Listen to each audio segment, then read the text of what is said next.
மோடி அவர்களை பாதம் தொட்டு வணங்கிய இந்த மகான் யார்?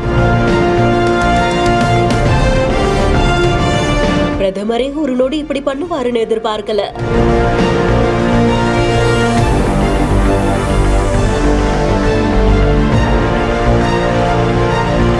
பஞ்சாப் அரசியலில் இந்த வருகை தாக்கத்தை ஏற்படுத்துமா?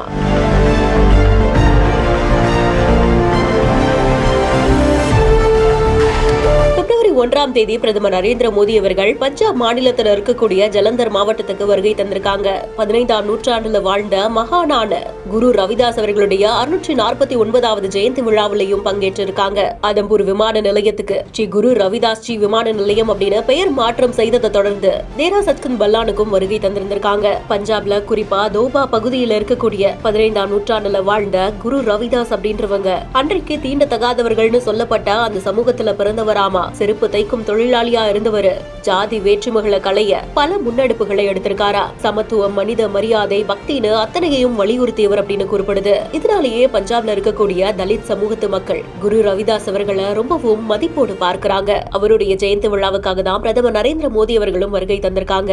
வருகை தந்த இடத்துல குரு ரவிதாஸ் அவர்களை வழிபாடு செய்துட்டு மேடையில மக்கள் கிட்டையும் பேசியிருக்காங்க. அந்த நேரத்துல தேரா சச்கந்த் பல்லாவுடைய ஆன்மீக தலைவரான பத்மஸ்ரீ நிரஞ்சன் தாஸ்ரீ அவர்களுடைய பாதம் தொட்டும் பிரதமர் நரேந்திர மோடி அவர்கள் வணங்கக்கூடிய காட்சிகள் பதிவாகியிருக்கு. ரவிதாசிய கம்யூனிட்டி அதிகமா இருக்கக்கூடிய இந்த ஒரு பகுதியில இந்த சம்பவம் நடந்தது. பஞ்சாப்ல 2027 அசெம்பிளி எலெக்ஷன்ல என்ன மாதிரியான தாக்கத்தை ஏற்படுத்த போகுது அப்படின்றதும் பெரிய கேள்வியாகவே இருக்கு. செய்தி குறித்தான உங்களுடைய கருத்துக்களை கமெண்ட் செக்ஷன்ல சொல்லுங்க. மேலும் வீடியோஸ்க்கு பிஹைண்ட் இட்ஸ் நியூஸ் வாட்ஸ்அப் சேனலுடன் இணைந்திருங்கள். வீடியோவை வழங்குவோர் Manju group, SIMS pharmacy, hello doctor மற்றும் கிராண்ட் ராயல் டூர்ஸ்.